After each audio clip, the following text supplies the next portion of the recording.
Assalamualaikum warahmatullahi wabarakatuh. Alhamdulillahilladzi hadana ilal islami fa asbahna muslimin wa gharrasa fi qulubina al-imana fa asbahna mu'minin wa amarna bil ibadati linakuna minal muttaqin. Fa nahmadullaha ta'ala hamdan kama 'allamana an nahmadahu ونشكره شكرا كما علمنا أن نشكره. اللهم أنت المقدم وأنت المؤخر بيدك الخير إنك على كل شيء قدير. ونصلي ونسلم على أفضل الرسول والأنبياء من المرسلين النبي الأمين الرسول المبين سيدنا محمد وعلى آله وصحبه وذرياته وأمته إلى يوم الدين. أما بعد فيا عباد الله أوصي نفسي وإياكم بتقوى الله فقد فاز المتقون فلا تموتن إلا وأنتم مسلمون. فقال تعالى مذكرا بذلك يا أيها الذين آمنوا اتقوا الله حق تقاته ولا تموتن إلا وأنتم مسلمون. Saudara-saudariku, alhamdulillah Allah masih memperkenankan kita menjadi muslim yang beriman dan berusaha meningkatkan iman kita sehingga menjadi hamba yang bertakwa dengan mengawali menunaikan salat subuh berjamaah di masjid ini. Orang takwa yang punya iman itu pertama kali disebutkan oleh Allah cirinya gemar menunaikan ibadah dan diawali dengan salat. Disebutkan dalam Al-Quran surah kedua Al-Baqarah ayat kedua sampai dengan ayat ketiga. Dzalikal kitabu la raiba fi hudan lil muttaqin. Muttaqin itu orang takwa. Siapa orang takwa ini? Di ayat ketiganya diberikan ciri alladzina yu'minuna bil ghaib. Dia selalu memelihara dan meningkatkan imannya di setiap saat. Beda antara amanu dengan yu'minun. Amanu itu fi'il madhi, menunjuk pada sesuatu yang telah didapatkan. Jadi kalau kita telah berislam, telah bersyahadat, dapatkan keislaman kita, maka nama kita kemudian dirubah oleh Allah dari ya ayyuhan nas, hei manusia biasa, menjadi ya ayyuhalladzina amanu, hei orang yang telah memperoleh iman. Disebutkan kalimat ini setidaknya 68 kali dalam Al-Quran, ya ayyuhalladzina amanu. Nah, kalau sudah punya iman, maka diberikan petunjuk oleh Allah, jagalah iman itu, terus tingkatkan, naikkan levelnya, naikkan. Maka ketika diminta menaikkan itu, dirubah kalimatnya menggunakan bentuk fi'il mudhari. Ya, amana yu'minu. Yu'minu untuk satu orang. Karena yang beriman banyak dijamakkan dengan un di akhirnya. Yu'minun. Jadi kalau ada kalimat yu'minun, itu artinya terus naikkan imannya. Naikkan levelnya. Ya, mudhari itu bermakna hali wal istiqbal. Ya, dan juga istimrar, sesuatu yang berlangsung sekarang terus menerus dan nanti sampai kapanpun di masa yang akan datang. Ini kata Allah, jangan biarkan iman kita mengendap di lisan saja ketika mengucapkan syahadat. Tembuskan ke dalam jiwa dan latih untuk terus meningkat sampai kita wafat. Wala tamutunna illa wa antum muslimun. Naikkan terus. Bagaimana menaikkannya? Dengan amal saleh. Karena itu setelah kalimat iman tadi ada amal saleh. Alladzina yu'minuna bil ghaib wa yuqimunas shalah. Amal saleh pertama adalah salat. Kalimat iman dalam Al-Qur'an seringkali disusul dengan amal saleh.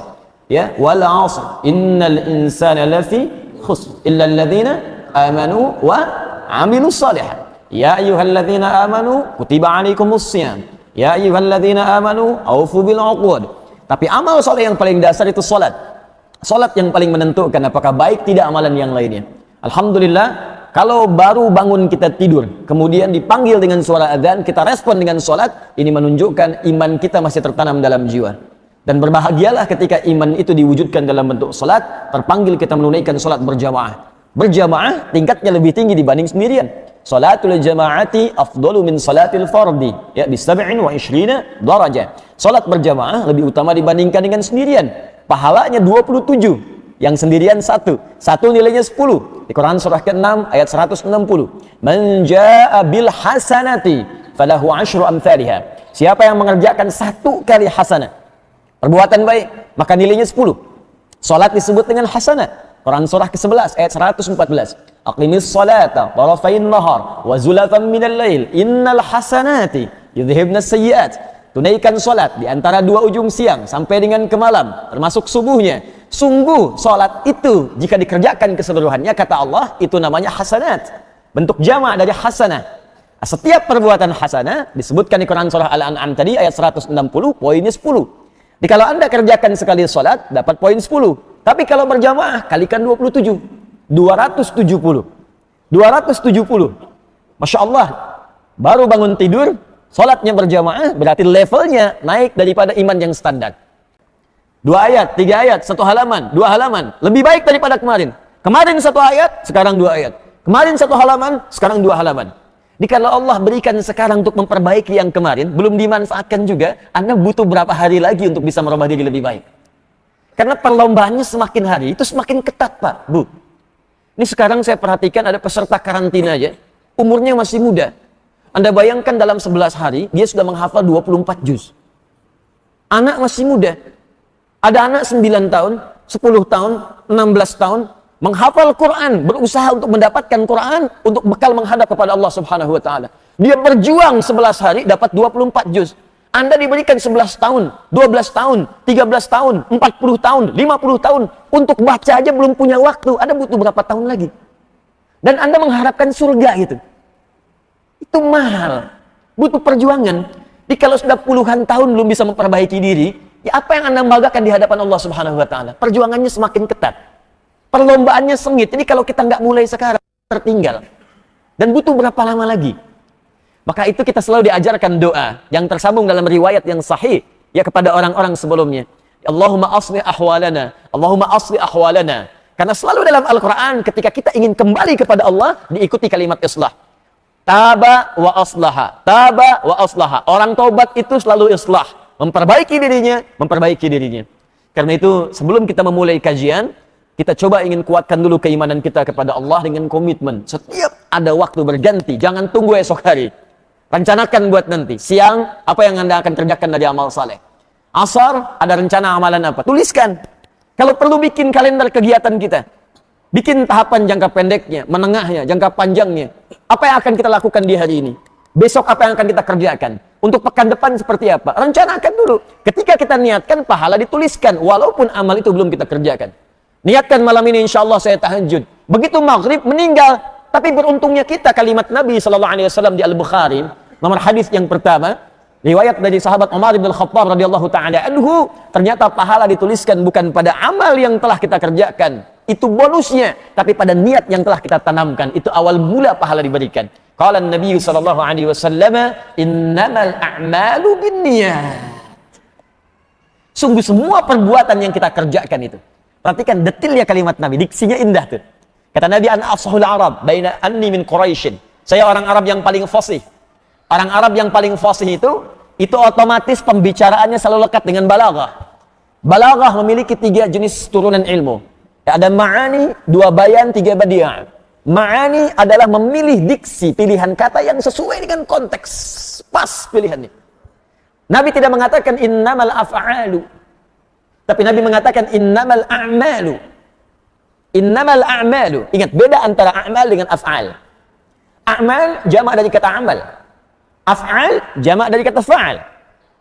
Amal itu kalau disertakan atau ditunjukkan pada perbuatan, itu umumnya mengacu pada perbuatan makhluk, hamba, yang akan dipertanggungjawabkan di hadapan Allah Subhanahu wa Ta'ala. Jadi kalau disebutkan kalimat a'mal, jamak dari kata amal. Tidak disebutkan kata amal kecuali menunjuk pada perbuatan makhluk. Makhluk, hamba Allah Subhanahu wa Ta'ala. Tapi kalau kalimat fa'al, itu khususnya hanya ditujukan kepada Khaliq Allah saja. Kalau disebutkan pada hamba, berarti menunjuk pada perbuatan negatif. Hanya disebutkan pada perbuatan Allah saja. Karena itu di Quran disebutkan, wallahu yaf'alu ma yurid, bukan ya'malu. Karena perbuatan Allah tidak dimintai pertanggungjawaban oleh siapapun. Tapi manusia menggunakan kalimat amal. Amal. Wa may ya'mal mithqala dzarratin khairan yara. Ya, fa may ya'mal mithqala dzarratin syarran yara. Menggunakan amal. Kenapa disebut amal? Karena semua yang kita kerjakan akan dipertanggungjawabkan di hadapan Allah Subhanahu wa Ta'ala. Jamaknya disebut amal. Amal terbagi dua. Yang baik disebut amal saleh, yang jelek disebut dengan amal salah, sayyiat. Ya, ingat, yang baik adalah saleh, yang salah disebut sayyi atau sayyiat. Karena terbagi dua, maka diingatkan oleh Allah. Yang baik diperlihatkan khairan yarah, yang buruk ditampakkan syarran yarah. Mumpung masih hidup, tutup yang salah dengan yang soleh. Karena semua itu akan ditampakkan. Anda silahkan sekarang punya pilihan. Berbuat soleh, silahkan. Salah, pilihan. Tapi ada resikonya. Satu saat akan ditampakkan di hadapan Allah Subhanahu wa Ta'ala. Ayo silahkan. Mau maksiat di kantor, di kamar sendirian, di ruangan yang tertutup. Sekarang merasa aman, besok nampak. Sekarang yang tahu cuma Anda, besok dibuka, semuka langit dan bumi akan mengetahui perbuatan Anda. Anda nggak percaya urusan Anda sekarang, besok tampak. Apa yang Anda kerjakan maksiat diam-diam itu? Atau ada yang berkomplot berbicara dalam keburukan, tampak semuanya. Oh, rupa-rupanya begini, semua muka langit dan bumi tahu. Tadinya tertutup tuh. Dibuka kemudian oleh Allah. Dia tuh kelihatan rajin ikut ta'lim, ternyata pencuri juga. Ternyata maksiat juga. Ternyata orang ini kriminal juga. Dibuka. Karena itu sebelum itu ditampakkan, edit dari sekarang film kita nanti. Kalimat-kalimat buruk dubbing. Cari kata-kata yang baik. Adegan-adegan yang buruk sensor dengan taubat. Minta kepada Allah dihapuskan itu. Wa yukaffir anhu sayyi'atihim. Dihapus oleh Allah semua keburukannya. Bagaimana caranya? Kembali kepada Allah dalam kebaikan. Dan cara memulai itu tidak ada yang lain kecuali dengan pengetahuan, ilmu. Orang taubat tanpa ilmu, mustahil taubatnya bisa sempurna. Orang ibadah tanpa ilmu, mustahil ibadahnya sempurna. Karena itu orang bersyahadat pun, kalimat pertama perintah dari Al-Quran untuk mencari ilmu guna menguatkan syahadatnya. Quran surah ke-47 ayat ke-19. Fa'lam annahu la ilaha illallah. Fa'lam, maka mesti punya ilmu. Fil amr, ketahuilah. Kalau diteruskan dengan terjemahan sorofnya, maka mesti punya ilmu untuk menguatkan la ilaha illallah, bahwa tidak ada Tuhan selain Allah yang layak dipertuhankan dan disembah. Kalau tak ada ilmu, nanti syahadatnya cuma di lisan. Karena di lisan, maka bisa dirubah dengan kalimat-kalimat lain yang muncul ke lisan kita. Itu yang disebutkan di Quran surah ke-49 ayat ke-14. Tidak cukup syahadat cuma di lisan, tapi harus ditembuskan ke dalam jiwa. Qalatil a'rabu amanna. Sebagian orang Arab Badui berkata, kami beriman. Qul, kata Allah, katakan Muhammad sallallahu alaihi wasallam, lam tu'minu. Kalian belum serius imannya. Walakin qulu aslamna. Tapi katakan dulu, baru masuk Islam. Baru masuk Islam itu artinya baru syahadat. Walamma yadkhulul imanu fi qulubikum. Sementara imannya belum sampai ke dalam jiwanya. Kalau iman mau sampai ke dalam jiwa, maka isi dengan pengetahuan. Isi dengan ilmu. Jadi kalau imannya sudah sampai ke jiwa, cirinya begini nih. Iman masuk ke dalam hati. Nanti iman yang di hati ini akan membimbing tubuh untuk beramal soleh. Mata, kalau ada iman di mata kita, nanti iman ini akan naik ke mata. Membimbing mata. Nih bagaimana cara melihat yang benar. Makanya mata ketika melihat disebutkan imannya dulu. Quran surah 24 ayat 30 itu laki-laki. 31 untuk perempuan. Qul lil mu'minina, katakan pada pria-pria yang beriman, yaghuddu min absarihim. Imannya itu akan membimbing matanya untuk melihat yang baik dan memalingkan pandangan itu dari yang tidak baik. Wa qul lil mu'minati, katakan pada perempuan-perempuan yang beriman, yaghuddna min absarihinna. Maka iman dalam jiwanya itu akan membimbing matanya hanya melihat yang baik saja. Jadi kalau di mata kita ini dibimbing oleh iman, arahnya semua baik pandangan. Yang jelek dialihkan. Makanya senang lihat masjid. Senang orang beramal soleh kita lihat. Senang memandang Al-Quran. Senang memandang wajah orang-orang soleh. Karena matanya itu dibimbing iman. Tapi kalau imannya tipis atau tidak ada iman, maka mata ini nggak ada arahnya, Pak, Bu. Semua dilihat. Bahkan maksiat pun ada yang menikmati. Gambar-gambar buruk dinikmati. Berpaling susah. Kalau ada iman gampang. Lihat WhatsApp, media sosial, gambar nggak bagus, astagfirullah, tutup. Apa nih berita nggak benar? Bahkan handphonenya kadang dibeginikan tuh. Ya. Tapi kalau imannya tipis, memang lisannya istighfar, tapi matanya nggak belok-belok. Astagfirullah. Zaman sekarang memang ada-ada aja. Astagfirullah. Astagfirullah cuman begini gitu. Ya. Lisan juga begitu. Ya ayyuhalladzina amanu la yasraq qaumun qaum. Ya ayyuhalladzina amanu la yaghtab ba'dukum ba'dha. Quran surah 49 ayat 11 sampai 12. Jadi imannya dulu, iman. Nah, kalau imannya tipis, apalagi cuma di lisan nih, nggak sampai ke jiwa, nggak jadi bimbingan, kadang-kadang bisa keluar lagi dengan kalimat-kalimat yang lainnya. Makanya dikasih sarimi, pindah agama. Oh. Diberikan kata-kata lain yang cuma di lisan, aku mencintaimu, murtad. Kok bisa gitu? Ya. Di saya kemarin baru dari Inggris, beberapa tempat Inggris kan kota maju, ya negara maju. Kotanya juga Manchester, di London, kota maju-maju. Di Kanada beberapa waktu lalu juga maju. Ya di New Zealand maju. Itu Masya Allah di negara maju banyak yang masuk Islam. Saya dapat berita kemarin di salah satu tempat saja di London, itu sehari 2 orang minimalnya masuk Islam. Sehari. Di New Zealand setelah peristiwa di Christchurch itu, ya banyak masuk Islam. Dia Anda bayangkan, di negara yang maju, lebih maju dari Indonesia, pada masuk Islam. Jadi kalau di Indonesia yang tidak lebih maju dibandingkan dengan Inggris, belum maju dibandingkan Kanada, ada yang keluar dari Islam, aneh. Aneh, karena yang maju-maju pada masuk ke Islam. Nah, makanya cari ilmu untuk menguatkan itu. Dan dalam berilmu pun, teman-teman sekalian, ada bimbingannya, ada ilmunya lagi. Jadi ilmu dibimbing oleh ilmu lagi. Untuk mendapatkan ilmu yang maksimal, bagaimana supaya cepat dipahami, sampai ke jiwa, mudah diamalkan. Karena ada orang yang belajarnya susah, susah juga mengamalkan. Ada orang yang gampang mencernanya, sulit mengamalkan. Ada yang begitu. Coba lihat nih, yang banyak bermasalah sekarang kan gelarnya tinggi-tinggi. S1, S2, S3, ada yang doktor, ada yang profesor. Ya ilmunya kan banyak. Tapi ilmu yang dia kuasai belum bisa diaktualisasikan dalam bentuk amal. Ujung-ujungnya ada yang pesantren, suka miskin, kan? Ya, ada yang di pondok bambu, ada yang macam-macam. Kenapa? Karena ilmu yang didapatkan tadi tidak disertai dengan ilmu lain dalam mengiringinya. Jadi Islam menyeimbangkan, ilmunya cepat sampai, mudah dipahami, dan juga gampang diamalkan dalam kehidupan. Termasuk ilmu agama. Ada yang belajarnya hafal Al-Fatihah. Ya, hafal surat-surat, hafal ruku, hafal sujud, bacaan semua hafal. Cuman saat dipraktekkan nggak sempurna. Kenapa? Karena menghafal ilmunya tidak dengan ilmu lain untuk membenarkan apa yang ia pelajari. Akhirnya lahirlah kemudian para pemilik ilmu yang tidak sempurna dalam amalannya.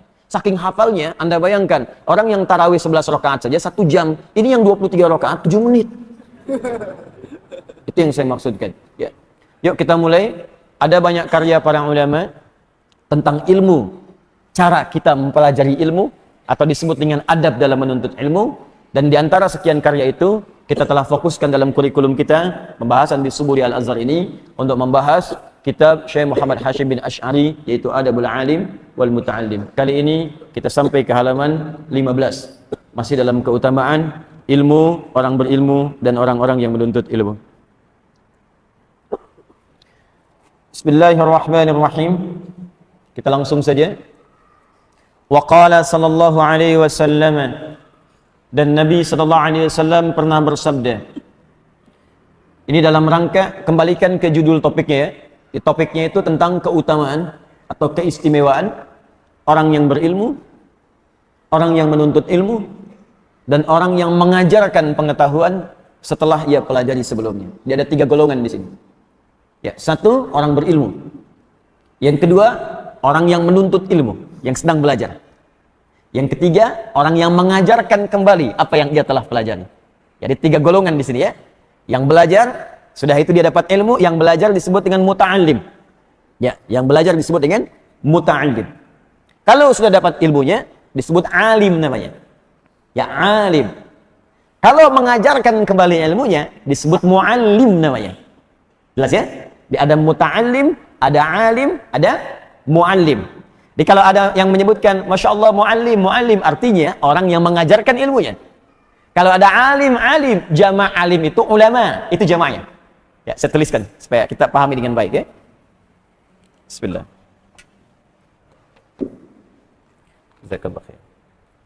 Jadi ini ada muta'allim, orang yang belajar. Saya tulis dulu karena nanti kalimat ini saya akan perjelas ya. Muta'allim. Baik. 1, ini orang yang belajar. Pembelajar. Saya tuliskan karena nanti hadis berikutnya kita akan menemukan kalimat-kalimat ini. Yang kedua, kalau dia sudah belajar, dia dapatkan ilmunya, maka dirubah kalimatnya menjadi alim. Ini termasuk bahasa Nabi dan bahasa Al-Quran. Alim. Wah, Masya Allah. Awas, saya ingin luruskan dulu ya. Nah, ini berarti orang yang punya ilmu, pemilik ilmu.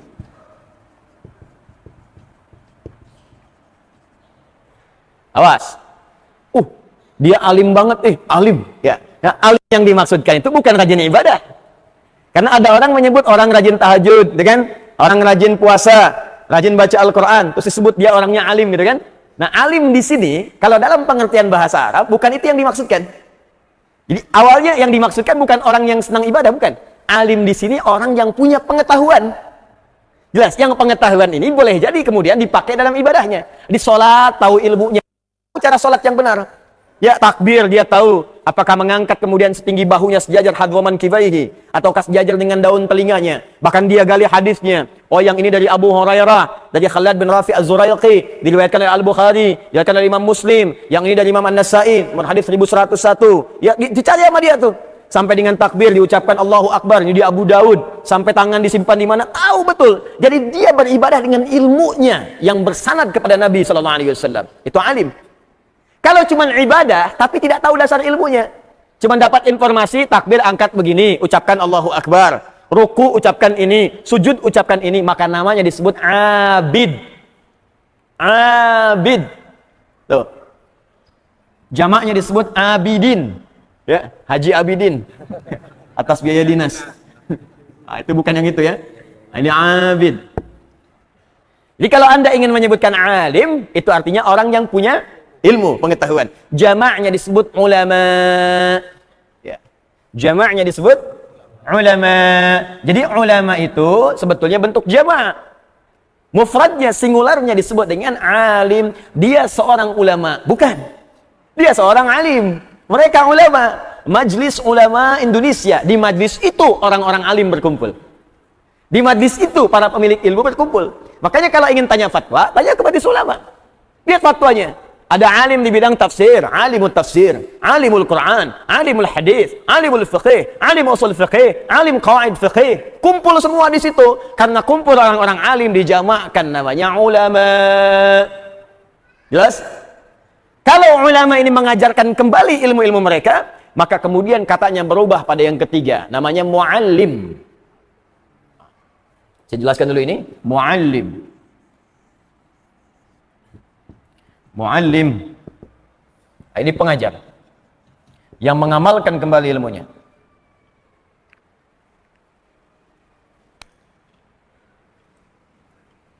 Jadi di bab ini Syekh Hasim ya ingin menampilkan tentang pujian-pujian Nabi sallallahu alaihi wasallam, tentang keistimewaan khususnya 3 golongan ini.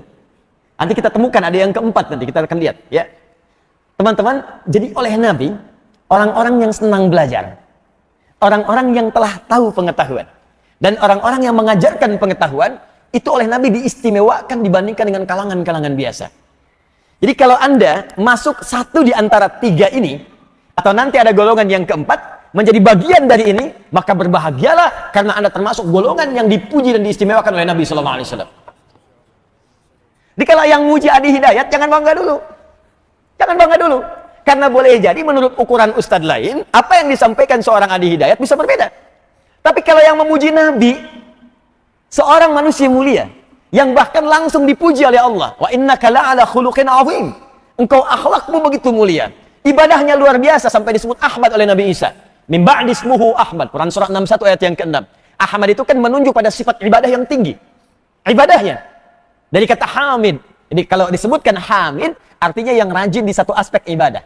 Misal, maaf ya, ada orang rajin tahajud, tapi untuk puasa sunnah belum konsisten. Itu hamid. Tapi kalau orang rajin puasanya, rajin tahajudnya, rajin baca Al-Qur'annya, rajin sedekahnya, maka dirubah jadi bentuk superlatif, sighah mubalaghah. Ya, bentuk mubalaghah, af'al tafdhil untuk menunjuk keutamaan. Dari hamid jadi Ahmad. Ahmad. Ahmad. Kalau ingin menunjuk pada aspek sosialnya, ya, maaf, rajin berbagi, jujur, sabar, tawadhu, rendah hati, ya, maka kalimatnya kalau di satu aspek saja disebut Mahmud namanya. Mahmud. Orangnya jujur tapi kurang sabaran. Jujur iya, sabar enggak. Ya. Misal, itu satu aspek disebut apa? Mahmud. Sabar iya, jujur enggak. Ya. Sabar memang, cuman sabarnya dipakai untuk mencuri. Yuk, sabar nungguin orang takbir. Begitu takbir, ambil tasnya, ya. Ya. Nah, itu satu bagian. Tapi kalau kemudian digunakan pada aspek yang baik seluruhnya dan banyak terkumpul, maka dirubah kalimatnya menjadi bentuk superlatif, sighah mubalaghah, dari Mahmud jadi Muhammad. Muhammad. Dan Nabi Muhammad memiliki keduanya, Muhammad dan Ahmad. Muhammad disebutkan 4 kali dalam Al-Quran. Quran surah ketiga ayat 144, Quran surah ke-33 ayat ke-40, dan Quran surah ke-47 ya dengan namanya ayat yang kedua, serta Quran surah ke-48 ayat ke-29. Muhammadur Rasulullah. Dengan Ahmad sekali disebutkan. Jadi Muhammad menunjuk aspek sosial, Ahmad menunjuk aspek untuk ibadahnya, ritual. Dua-duanya sempurna. Tinggi sampai kata Nabi Isa. Nabi Isa kenapa menyebut Ahmad? Karena Nabi Isa itu punya kemiripan di aspek Muhammad. Baik pribadinya. Sangat mulia, ajaran kasihnya tinggi. Nabi Isa Al-Masih, Yesus, seorang nabi, manusia, nabi, itu punya kemuliaan, di antaranya sifat kasih sayang yang dalam. Ajaran kasihnya tinggi. Makanya saya sering katakan sebuah kisah, beliau lewat dengan murid-muridnya. Begitu lewat kemudian, di samping satu sungai yang sedang mengalir itu ada bangkai binatang yang sudah membusuk. Kata muridnya, guru ini bau sekali bangkai ini. Ya, kata Nabi Isa alaihi salam, lihat betapa putih giginya. Kata muridnya, Anda kenapa melihat giginya? Bukankah bau busuknya? Kata Nabi Isa, karena manusia hanya mengeluarkan apa yang dipikirkannya. Jadi kalau kita pikirkan baik, maka keluar di lisan kita baik. Tapi kalau kita pikirkan tidak baik, keluar di lisan kita yang tak baik. Di sini ada kata-kata mutiara, kemudian teko hanya mengeluarkan isi tekonya. Dari kalimat ini tadi. Dia Anda bayangkan, pada hewan yang telah jadi bangkai pun, beliau masih melihat yang baiknya. Ya, dan ada ramalan di kitab sebelumnya, bahwa ada nabi yang terakhir akan datang dengan sifat kemuliaan secara kasih dan sosialnya. Dikira beliau nabi terakhir karena punya kemiripan dengan Nabi Muhammad SAW. Nabi Muhammad jangankan pada hewan, pada tumbuhan. Dalam suasana perang kata beliau, walaupun sedang emosi, jangan cabut tanaman. Sedang Anda ingin nyembelih hewan, saat akan nyembelih pun, kata Nabi SAW, tajamkan pisaunya supaya tidak menyakiti hewan. Jadi masih dipikirin hewan itu supaya nggak sakit. Supaya nggak menzalimi hewan saat menyembelih. Memang fitrah dia disembelih. Tapi bagaimana menyembelihnya supaya nggak zalim? Tajamkan. Bahkan dalam menajamkan pun dalam fikih nggak boleh depan hewannya. Sabar ya, tunggu sebentar, nggak sakit kok. Nah itu nggak boleh. Ya. Kita nggak bayangkan, sifatnya demikian. Makanya kata Nabi Isa, Nabi terakhir bukan saya. Ada yang lebih hebat dibandingkan saya. Ada yang lebih mulia dibandingkan saya. Yang tidak akan tertandingi amalannya oleh nabi-nabi sebelumnya. Dialah Ahmad, menunjuk pada aspek ibadahnya kepada Allah. Tafsir paling baik di Al-Bukhari tentang kalimat ini. Nomor hadis 2008 sampai 2010. Khususnya dari hadis riwayat Sayyidah Aisyah radhiyallahu taala anha. Ketika ditanya oleh para sahabat, "Kaifa kanat salatun Nabi sallallahu alaihi wasallam?" Bagaimana sifat salat Nabi khususnya di salat malamnya? Kata Sayyidah Aisyah kalimat pertamanya, "La tas'al an husnihinna wa tulihinna." Kalimat pertamanya. Jangan tanyakan bagaimana panjang dan bagusnya. Susah diikutinya. Susah diikutinya. Nekat diikuti kemudian harinya. Ya. Ada Hudzaifah al-Yamani. Ya. Ada Abdullah bin Mas'ud. Ada Ubay bin Ka'ab. Datang mengikuti Nabi. Allah memang enak. Salat di belakang Nabi. Satu rakaatnya 100 ayat Al-Baqarah. Ya. Kata Abdullah bin Mas'ud, nikmat sekali ini. Dikira akan ruku nyambung sampai selesai. 286. Dikira akan ruku nyambung Ali Imran 200 ayat. Dikira akan ruku nyambung An-Nisa 176 ayat. Rakaat pertama 5 juz 4 halaman. Baru ruku. Besoknya nggak ikut lagi. Tapi ini menunjukkan kemuliaan yang paling tinggi. Dan manusia yang mulia ini, nabi yang paling tinggi ini, yang paling istimewa. Anda bayangkan, nabi yang dipuji oleh semua nabi-nabi sebelumnya. Disebutkan isyaratnya oleh lisan Nabi Ibrahim dan Nabi Ismail. Quran surah kedua, ayat 129. Disebutkan isyaratnya lewat lisan Nabi Isa. Quran surah 61, ayat yang ke-6. Disebutkan nasabnya sampai dengan Nuh, nasab kenabiannya, kerasulannya sampai Nabi Nuh alaihissalam. Quran surah keempat An-Nisa, ayat 163. Nasab kerasulannya disebutkan, nasab kenabiannya disebutkan, nasab kemanusiaannya sempurna dari beliau sampai Nabi Adam alaihissalam. Mukjizat pertamanya ketika lahir, nasabnya sempurna semua. Keluarganya sempurna dari Quraisy. Kalangan baninya Bani Hashim, kalangan terhormat. Anda bayangkan, dia orang nggak bisa nyoal. Nggak bisa seperti Nabi Syuaib tadi, kamu siapa? Status sosialnya begitu. Nabi Muhammad nggak bisa disoal. Karena status sosialnya tinggi. Quraisy, orang paling fasih dan terhormat. Bani Hashim, kalangan paling dihormati. Nasab, nyampe ke Nabi Adam secara manusia. Muhammad bin Abdullah, bin Abdul Muttalib, bin Hashim, bin Abdul Manaf, bin Qusay, bin Murrah, bin Kilab, bin Ka'ab, bin Ghalib, bin Fihir, bin Malik, bin Nadar, bin Kinana, bin Khuzaimah, bin Mudrika, bin Ilyas, bin Nizar, bin Mudar, bin Ma'ad, bin Adnan, bin Abdi, bin Adri, bin Muqawwam, bin Nahur, bin Tarikh, bin Ya'rub, bin Yasjub, bin Nabit, bin Ismail alaihissalam, bin Ibrahim alaihissalam, bin Azar atau bin Nahur, bin Abir, bin Kinan, bin Arfakhshad, bin Sam, bin Nuh alaihissalam, bin Mihlail, Matusyala, bin Kinan, bin Anwas, bin Tis, bin Adam alaihissalam. Nasab Rasulnya sempurna. Inna auhayna ilaika kama auhayna ila Nuhin wan nabiyyina min ba'di. Quran surah 4 ayat 163. Di kerasulannya sempurna, kemanusiaannya sempurna, keluarganya sempurna, kabilahnya sempurna, akhlaknya sempurna, ibadahnya sempurna. Dan manusia yang sempurna ini dengan izin Allah Subhanahu wa taala bahkan dijamin surga sebelum wafatnya. Turun satu surah. Ketika turun Nabi tersenyum. Ditanya oleh sahabat, "Lima tabassamta ya Rasulullah?" Kata beliau barusan turun, "Bismillahirrahmanirrahim. Inna a'tainakal kautsar. Fashalli li rabbika wanhar. Inna syani'aka huwal abtar." Sungguh kami telah siapkan untukmu kenikmatan yang paling banyak di surga. Saking banyaknya, kata Allah, kami akan berikan sampai engkau puas. Wala sawfa yu'tika rabbuka fatarda. Padahal kaidah nikmat itu kalau diberikan gak ada yang puas. Nikmat itu begitu. Kalau diberikan nikmat, gak ada yang pernah puas. Contoh, Anda kalau sudah dapat sepeda, pengen apa?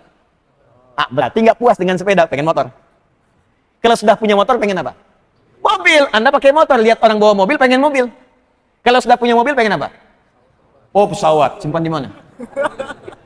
Nikmat tuh begitu. Nikmat tuh kalau sudah dapat, pengen lagi. Sudah umroh, pengen haji. Sudah haji, pengen haji lagi. Ya, sudah nikah, ya pengen punya anak. Tuh. Yang ini, Bu. Yang ini, Bu.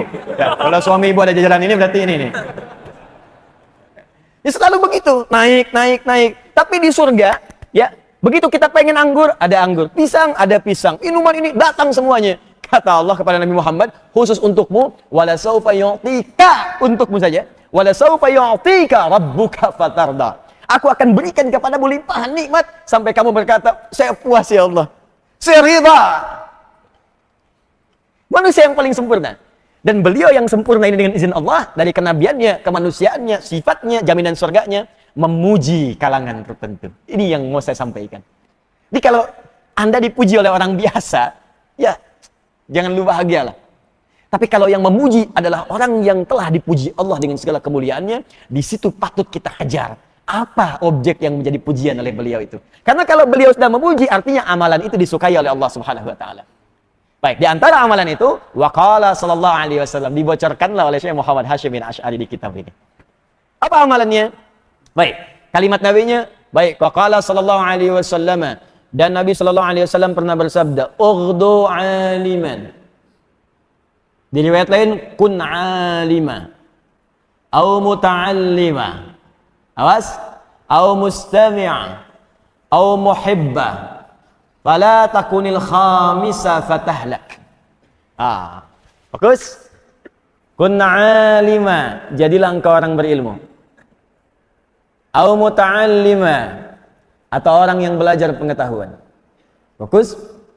Au mustami'a, kalau belum sempat belajar dengan baik, setidaknya fokus menyimak. Nanti kita terangkan. Au muhibba, kalau menyimak aja nggak sanggup, setidaknya cintai golongan-golongan ini. Jangan usil terhadap mereka. Jangan sewot dengan mereka. Jangan sinis dengan mereka. Jangan pasang status yang menyindir mereka. Hati-hati. Jangan bikin hoax tentang mereka. Awas. Wala takunil khamisa fatahlak. Dan jangan jadi yang kelima. Yang kelima itu kemungkinan besar akan celaka. Ya. Hadis ini ada 2 jalur. Saya tadi sebelum subuh sudah cari di kitabnya. Jalurnya supaya nanti tidak disebut asal bunyi gitu kan. Nah, ini ada 2 jalur. Jalur pertama di kitab Mu'jam as-Shaghir At-Tabrani juz yang kedua halaman 63. Kemudian Al-Baihaqi dalam kitab Syu'abul Iman juz ketiga halaman 265. Ya, jalurnya dari Abi Bakrah, dari bapaknya dari Nabi sallallahu alaihi wasallam. Ini yang disebutkan di hadis tadi di kitab Adabul 'Alimil Muta'allim. Jadi Syekh Hashim bin Asy'ari ngambilnya dari sini. Ya. Kalau ingin cek juga yang ini ada kalau dalam bentuk satu kitab karangan Ibnu Abdul Bar. Ya, Al-Jami fi Bayanil Ilmi wa Fadlih. Nomor 117. Ya, nomor 117. Saya sudah cek dengan sanadnya. Ya, dengan sanadnya. Saya bacakan sanadnya. Bab qauluhu sallallahu alaihi wasallam, kalau pakai mubtada kemudian dia khabar, dibuka lagi dengan mubtada, maka kita baca bab qauluhu. Ya, hadza babun qauluhu sallallahu alaihi wasallam. Tapi kalau kita baca mudhaf mudhaf ilaih, bab qaulihi sallallahu alaihi wasallam, al-alim wal muta'allim syarikani. Ya, bab alim menerangkan tentang orang berilmu dan orang yang punya ilmu, keduanya satu partner bersamaan. Bab tentang al-alim wal muta'allim syarikani. Bunyi hadis lengkapnya di halaman ke-14. Yang paling bawah itu, nyambung ke halaman 15 paling atas di kitabnya, di kitab Syekh Hashim yang ini. Ya, al-alimu wal muta'allimu ya kahadhihi min hadhihi wa jama'a bainal musabbahati wallati taliha syarikani fil ajri. Ya, wala khaira fin nasi ba'dahu. Ya, coba lihat bukunya. Saya sudah hafalin itu kitabnya. Ya, cuman kadang-kadang saya bawa untuk menunjukkan. Kadang orang suka tanya, ini karangan sendiri apa ada di kitab gitu. Anda cek aja kitabnya, kalau saya salah, Anda betulkan di situ. Ya, halaman 14 paling bawah. Wa qala sallallahu alaihi wasallam, dan Nabi sallallahu alaihi wasallam pernah bersabda, al-alimu wal muta'allim, orang yang punya ilmu dengan yang belajar pengetahuan itu, kahadhihi min hadhihi, keutamaannya bergandengan seperti telunjuk, ya, dengan yang menyertainya, jari tengah. Dari mana tahu telunjuk? Disebutkan wa jama'a bainal musabbahati wallati taliha, dan dikumpulkan contohnya antara ini telunjuk, ya, dengan kemudian jari tengahnya dempet seperti ini. Nanti saya terangkan maknanya, ya. Kemudian setelah itu yang paling menarik, syarikani fil ajri, keduanya akan berpartner mendapatkan pahala. Maksudnya apa? Ya, nggak mungkin ada alim bisa mengajar kalau nggak ada muridnya. Nggak mungkin ada murid kalau nggak ada gurunya. Jadi jadi guru itu jangan sombong juga, kalau nggak ada murid nggak bisa jadi guru. Dan jadi murid pun jangan sombong, kalau nggak ada guru nggak bisa belajar. Makanya murid dengan guru itu sama-sama belajar. Tapi kata Nabi, belajarlah untuk berpartner mendapatkan pahala dari Allah Subhanahu wa Ta'ala. Di situ saling mengisi. Makanya ulama-ulama dulu itu saling mengajak dengan muridnya untuk saling mendoakan. Karena kalau dua kemisinya udah bagus, murid doakan ulamanya, ulama doakan muridnya, murid doakan gurunya, guru doakan muridnya. Maka betul kalimat Nabi, syarikani fil ajri, keduanya berpartner untuk mendapatkan pahala dari Allah Subhanahu wa Ta'ala. Guru mengajarkan, dari pengajaran dapat pahala. Murid menerima, mencatat dapat pahala. Mengamalkan dapat pahala. Nanti Anda akan dapatkan hadis berikutnya. Orang yang menulis pelajarannya saat dia belajar, maka setiap tinta penanya akan dihisab oleh Allah Subhanahu wa Ta'ala. Seperti darah syuhada dihisab di yaumil qiyamah. Midadal muta'alim wa damu syuhada. Midadal alim wa damu syuhada, riwayat lain. Jadi orang yang belajarnya benar diniatkan karena Allah dan ingin mengamalkan ilmunya, belajar fikih salat dia catat supaya bisa mengamalkannya. Belajar fikih zakat dia catat supaya bisa mengamalkannya. Itu bukan hanya cara belajarnya, setiap tinta yang dia tuliskan itu akan dihisab oleh Allah Subhanahu wa Ta'ala, menguatkan timbangan mizannya. Ya. Kembali kepada hadis, saya sebelum terangkan isinya, saya bahas sanadnya dulu. Kenapa saya bahas sanad? Supaya Anda tahu ini hadisnya ada enggak dari Nabi sallallahu alaihi wasallam. Ya, jadi supaya kita tidak mengatakan yang sia-sia, ini jangan-jangan bukan dari Nabi, bukan. Ini hadis Nabi sallallahu alaihi wasallam, tadi ditemukan dalam kitab Syu'abul Iman, ditemukan juga dalam Mu'jam At-Tabrani, dan di riwayat lain, saya sebutkan riwayat lain, ya disebutkan juga dengan riwayat berbeda. Saya bacakan sanadnya. Haddatsana Abdullah bin Muhammad bin Abdul Mu'min, ya. Ibnu Yahya haddatsana Abu Ali Al-Hasan bin Muhammad bin Uthman Al-Fasawi bi Baghdad, qala haddatsana Abu Yusuf Ya'qub bin Sufyan Al-Fasawi, qala haddatsana Hajjaj ibn Minhal. Hajjaj bin Minhal ini sering meriwayatkan hadis. Hajjaj bin Minhal sering meriwayatkan hadis, dan hadisnya itu sering diambil oleh Imam Al-Bukhari. Ya, Imam Al-Bukhari mengambil dari Hajjaj bin Minhal. Ya, Hajjaj bin Minhal mengambil misalnya dari Sa'ad. Ya, Sa'ad mengambil dari Alqamah bin Marthad sampai kepada Abu Abdurrahman As-Sulami. Abu Abdurrahman As-Sulami mengambil dari Utsman bin Affan dan Ali bin Abi Thalib karramallahu wajhah. Keduanya mengambil dari Nabi sallallahu alaihi wasallam. Apa yang disampaikan Nabi dari hadis ini? Khairukum man ta'allamal Qur'ana wa 'allamah. Di antara kalian yang paling baik adalah orang yang belajar Quran dan mengamalkannya. Di antara contoh hadis Hajjaj bin Minhal. Jadi kalau saya sampaikan Hajjaj bin Minhal, berarti orangnya thiqah. Ya, karena hadis lain pun yang diriwayatkan oleh Hajjaj diambil oleh Imam Al-Bukhari. Baik. Teruskan. Sebentar. Qala haddatsana Hajjaj bin Minhal, haddatsana Muhammad bin Salamah, ya, an Humaid, anil Hasan, anna Abu Darda radhiyallahu taala anhu. Yang pertama dari Abi Bakrah dari bapaknya, yang kedua dari Abu Darda radhiyallahu taala anhu, dari Al-Hasan, dari Abu Darda, dari Nabi sallallahu alaihi wasallam. Riwayatnya Abu Bakrah dari bapaknya menggunakan kalimat ughdu aliman, seperti di kitab Syekh Hashim. Riwayat yang dari Abu Darda menggunakan kalimat kun aliman au muta'allima. Bedanya satu pakai ughdu, yang kedua pakai kun. Jelas? Kenapa saya sampaikan dua riwayat ini? Karena nanti ada sebagian ahli hadis yang menyebut riwayat yang pertama menggunakan ughdu aliman, menyebut statusnya dengan dhaif marfu'. Marfu' statusnya dhaif. Hadisnya lemah karena marfu' langsung diangkat kepada Nabi sallallahu alaihi wasallam oleh Abu Bakrah dari bapaknya langsung ke Nabi. Siapa yang menilai dhaif di antaranya? Kita bacakan. Al-Haythami dalam kitab Majma' Zawaid, juz pertama nomor halaman 328. Ya rijaluhu mautsukun, rijalnya mautsuk, semuanya thiqah, orang-orang tadi. Cuman sayang langsung diangkat ke Nabi, statusnya marfu. Hadis yang langsung disandarkan pada Nabi ada beberapa jalur riwayat yang terputus. Disebut dengan marfu, hadisnya dhaif. Al-Ajluni ya juga mengatakan marfu dhaif. Abu Zar'ah al-Iraqi mengatakan dhaif.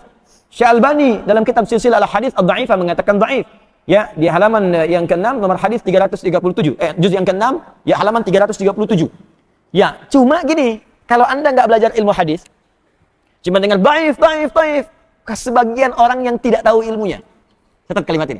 Sebagian orang yang tidak mengerti, nggak tahu ilmu sampai menyimpulkan dhaif, jangan amalkan. Dhaif, tinggalkan. Kita belajar dulu ilmu hadis. Tidak semua hadis yang disebut dhaif itu kemudian langsung kita tinggalkan. Tidak begitu cara memahaminya. Kembalikan ke ilmu hadis, mari kita pelajari hadisnya. Jika ada hadis dipandang dhaif dalam satu riwayat, maka Anda cari riwayat lain. Adakah riwayat lain yang diriwayatkan oleh orang yang lain yang menguatkan hadis itu? Saya ulang. Jika Anda temukan satu hadis, terus menyebutkan dhaif. Kenapa dhaif nih? Karena ada satu rawi yang hilang, nggak ketemu nih. Langsung diangkat ke Nabi. Tiba-tiba dari tabi'in, ya nggak ke sahabat dulu, langsung ke Nabi misalnya. Ya, ada yang hilang. Jangan langsung disimpulkan, dhaif, jangan amalkan. Cari dulu, ada nggak hadis lain yang bisa menguatkan riwayat hadis ini, ditemukan oleh orang berbeda, yang sampai sumbernya kepada Nabi. Dalam ilmu hadis disebut syahid namanya. Syahid. Hadis-hadis lain yang menguatkan riwayat ini. Cari dulu. Kalau ditemukan, maka akan mengangkat status hadis yang tadi, naik dari dhaif, setidaknya menjadi hasan atau bahkan sahih. Kenapa? Karena dikuatkan oleh riwayat lain yang dia sampai kepada Nabi.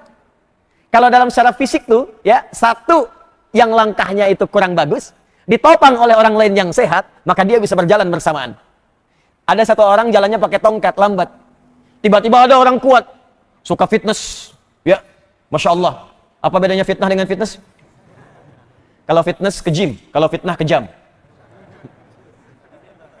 Ada orang badannya besar, suka fitness, ya kan? Kemudian kuat badannya, itu orangnya sehat. Dalam bahasa Arab sehat disebut sahih. Nah, sahih itu sehat. Sahih itu sehat.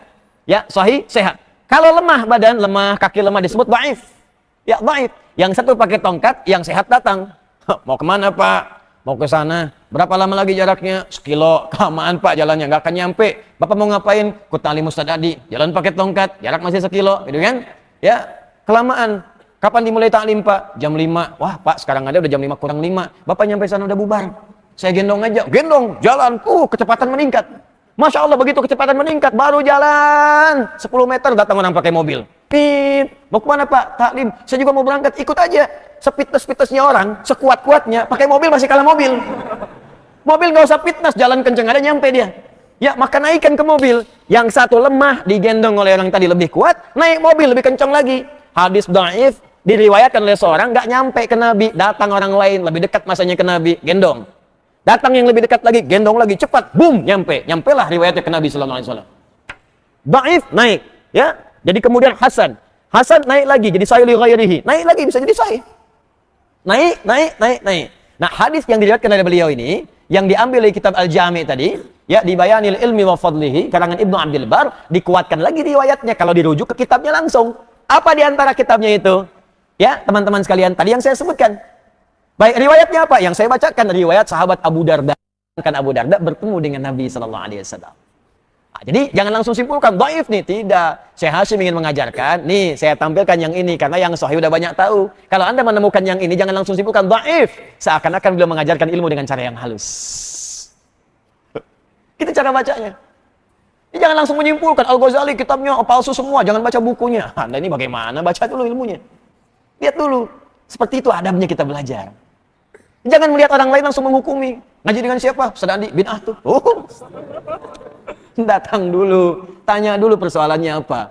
Ya kan? Kalau beda pandangan ada dalil, nggak ada masalah. Perbedaan masalah mengamalkan dengan dalil yang semua bersumber dari Nabi tidak menghalangi kita untuk bersilaturahim dan minum teh bersama. Ya. Anda boleh jadi penggemar Liverpool atau Manchester United, itu silakan aja. Tapi ya minum teh bareng-bareng, Persija ya dengan misalnya Persib, Viking dengan The Jack bareng-bareng, silakan. Duduk sama-sama, minum teh bareng-bareng. Apalagi dalam masalah akhirat. Yang satu kunut, yang satu enggak, kenapa mesti ribut? Yang salah itu kan yang nggak ke masjid, yang nggak sholat subuh. Jelas ya? Nah, jadi status hadisnya ini hadis yang sahih, kemudian bersumber dari Nabi Sallallahu Alaihi Wasallam. Jadi kita bisa pastikan hadis ini ada referensinya. Tinggal sekarang apa maknanya? Apa maknanya? Baik, yuk kita sambungkan. Saya sudah tuliskan sebagian. Urdu atau kun aliman. Kalau kata kun itu penegasan dalam bentuk perintah. Kun. Jadi cepat. Ya, jadi cepat. Kalau di dunia praktikal itu biasanya kata kun ini perubahan sesuatu menjadi aspek yang lain, berubah gitu ya. Berubah. Misal, dari yang belum tahu jadi tahu. Dari yang nggak berjalan, berjalan. Duduk, saya cepat minta berdiri, langsung berubah posisi. Ya, kun waqifan, kun qa'iman, cepat berdiri. Dari duduk langsung berdiri. Yang berdiri saya minta duduk, kun jalisan, duduk. Kun qu'udan, qa'idan, duduk. Jadi biasanya kata kun ini kata perintah untuk menunjukkan satu perubahan. Ya, yang berubah dari aspek yang satu ke aspek yang lain. Jadi ketika Nabi mengatakan kun aliman. Ya, kalau cara memahaminya, kun aliman. Hei, jadilah orang berilmu. Maksudnya apa? Anda kalau belum tahu sesuatu, cepat belajar supaya tahu. Rubah diri kita. Mau sampai kapan jadi orang jahil? Mau sampai kapan jadi orang nggak tahu? Mau sampai kapan Anda sholat, nggak tahu ilmunya? Mau sampai kapan baca doa ruku, nggak paham artinya? Mau sampai kapan sholat, nggak paham yang dibacakan dalam sholatnya? Mau sampai kapan sujud nggak ngerti? Mau sampai kapan baca Al-Quran nggak paham isinya? Mau sampai kapan Anda umroh nggak ngerti tawafnya? Mau sampai kapan haji nggak ngerti wukufnya? Mau sampai kapan? Kun alima. Ayo cari ilmu, orang berilmu. Itu kalimat cepat dari Nabi. Mesti jadi ilmu, mesti punya ilmu. Bahkan kalimat-kalimatnya indah. Al-ilmu qabla al-amal. Sebelum beramal, cari ilmu dulu. Bahkan dipetakan ilmunya. Seperti teman-teman mau jadi apa ke depan? Apakah karirnya di birokrat? Di diplomasi? Mau jadi ustadz? Mau jadi insinyur? Bikin cita-cita dulu. Kalau perlu yang paling tinggi. Dari situ kemudian petakan turunan ilmunya. Itu yang diajarkan para ulama kita. Makanya dibikin cita-citanya mau jadi apa nih? Oh ibu, dari sejak kecil bu, bahkan di Quran itu bu, dari sejak seorang ibu mengandung, itu orang tua haruslah berdiskusi anaknya mau diarahkan kemana. Dibuat cita-cita. Yaitu ada di Quran surah ketiga. Ya, ayat ke-35 sampai dengan 37. Idh qalat imra'atu Imran rabbi inni nadhartu laka ma fi batni muharrara fataqabbal minni. Ketika istrinya Imran setelah berdiskusi dengan suaminya, ya ketika beliau mengandung, istrinya Imran mengandung Hanna, diskusi dengan suami, papa, anak kita nih mau jadi apa nih yang ini, yuk kita arahkan supaya dekat dengan Allah ya. Khusus yang satu ini kita jadikan ahli ibadah. Khusus yang satu ini kita dekatkan dengan Allah. Kita harus punya tabungan akhirat, guna-gulanya di syafaat di akhirat dengan izin Allah. Maka Hanna berdoa dalam kandungan anaknya itu dikandung. Hanna berdoa istrinya Imran, Rabbi inni nadhartu laka ma fi batni muharrara. Fataqabbal minni. Ya Allah, saya bernadar, anak yang saya kandung yang ini saya akan bebaskan dari urusan dunia. Nggak akan saya jadikan ya Allah jadi pecinta dunia. Nggak akan saya jadikan ya Allah jadi ahli dunia. Saya pengen dia jadi ibadah untuk tabungan kami di akhirat nanti. Fataqabbal minni, tolong terima ya Allah nazar dan ikhtiar kami ini, tolong terima. Nah, itu dari sejak bahkan dalam kandungan sudah disiapkan Pak. Misal Bapak ingin siapkan anak saya ini insya Allah akan jadi ahli tafsir yang pertama. Yang kedua jadi ahli hadis. Masya Allah. Yang ketiga jadi ahli fiqih, lengkap. Anda ada masalah tanya, kakak ini apa ayatnya? Ini Pak, ayatnya begini, tafsirnya begini, begini, begini. Ade apa hadisnya? Qala Nabi SAW begini, begini, begini. Di kitab hadisnya ini. Bungsu, ya hukum fikihnya menurut 4 mazhab begini, begini, begini. Masya Allah, indah kehidupan keluarga. Kosong pengajian. Ada semua. Saya pengen siapkan anak saya, ingin jadi dokter yang hafal Quran. Spesialis mata. Masya Allah, tapi hafal Quran. Spesialis gigi, hafal Quran. Saya pengen siapkan birokrat yang hafal Quran. Masya Allah. Ada yang masuk STPDN sambil menghafal Quran. Ya, ada yang masuk kemudian militer sambil menghafal Quran. Polisi hafal Quran, tentara hafal Quran. Jadi pejabat, diplomat hafal Quran. Silakan. Dulu kan diplomat kita jago-jago. Ya, kayak Agus Salim kan diplomat. Diplomat paling hebat, bahasanya banyak. Ahli tafsir juga. Itu, ayo dong. Ya, berjenggot juga. Ya, selanjutnya di atas kepala. Ke PhD dan beliau bangga. Dia yang bawa diplomasi Indonesia sampai dengan ke Britania, sampai ke Inggris, sampai kemana-mana. Ya, dan luar biasa. Pangeran Diponegoro, Masya Allah, pakai sorban, pakai jubah, ya, dan pahlawan nasional. Pahlawan nasional. Anda bayangkan, ada Imam Bonjol, Kiai Haji Ahmad Dahlan, Kiai Hashim dan sebagainya. Itu kan orang-orang hebat.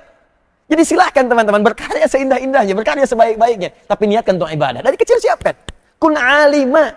Ketika Anda sudah punya cita-cita, siapkan ilmunya. Karena itu, Hannah tidak mencukupkan dengan berdoa. Anak saya pengen jadi ahli ibadah. Bagaimana caranya? Cari ilmunya. Maka dicari guru yang bisa mengajarkan dia supaya dekat dengan Allah. Dipilih Nabi Zakaria. Wa kaffalaha Zakaria. Tempatkan di tempat yang mendekatkan dia dekat dengan Allah. Dibikin mihrab. Ya. Fataqabbalaha rabbuha biqabulin hasanin. Wa ambataha nabatan hasana. Wa kaffalaha Zakaria. Kullama dakhala alaiha Zakaria al-mihrab. Gitu caranya. Jadi kalau Anda sekarang ingin dapatkan misalnya, anak saya pengen jadi dokter yang hafal Quran. Apa tingkat paling tingginya? Oh, dia masuk UI, masuk Undip. Oh, sekarang tapi kan baru lahir. Ya, baru lahir. Siapkan dulu. Oh, kalau lahir dari kecil, bacakan Quran dulu. Beli speaker aktif, bacakan. Setiap 1 bulan, 1 juz, 1 juz, 1 juz, 1 juz. 30 bulan, 30 juz. Anak ini sudah mendengar 30 juz. Dan seorang bayi yang terlahir, fungsi pendengaran itu yang paling utama dibandingkan penglihatannya. Begitu 30 bulan sudah mendengar 30 juz, kata para pakar dia hanya membutuhkan 6 bulan untuk hafal 30 juz sempurna. 3 tahun hafal Al-Quran. Setelah selesai, mulai berikan pendidikan dini. Sekolahkan, cari KB yang bagus. KB yang mengajarkan dekat dengan Allah. KB yang mengajarkan nilai-nilai kebaikan. Ajarkan akhlaknya, motoriknya, naik ke TK. TK cari SD-nya yang bagus. Mengajarkan sholatnya. Kuatkan Qurannya lagi. Masuk pesantren atau masuk sekolah yang lain. Dekatkan lagi. Cari yang mendekatkan ke kedokteran tadi. Baru masuk kampus. Jadi begitu masuk kampus, Quran sudah hafal. Fikih kedokterannya sudah paham. Jadi begitu jadi dokter, bukan cuma dokter fisik. Tapi juga dokter yang bisa menenteramkan keadaan roh. Karena kebanyakan orang penyakitnya disebabkan karena keadaan rohnya yang gersang dibandingkan dengan fisiknya yang luka. Ya. Bahaya sakit roh itu. Iri hati itu sakit roh. Bukan sakit fisik. Dan nggak ada obatnya di apotek. Nggak ada poli iri. Poli gigi ada, poli iri hati nggak ada. Ya, silakan cek. Poli dan ditemukan. Poli ria nggak akan ada. Ya, dok, kepala saya pusing. Yang pusing kan fisik. Sakit rasanya. Malam sulit tidur. Gejalanya apa, Pak? Itu gejalanya kalau teman saya beli kulkas baru, pusing saya. Dia bawa pakai mobil baru, pusing saya. Itu nggak akan ditemukan. Tapi karena dokter ini hafal Quran, resepnya. Quran surat sekian, ayat sekian. Hadis Nabi SAW. Baca. Selesai.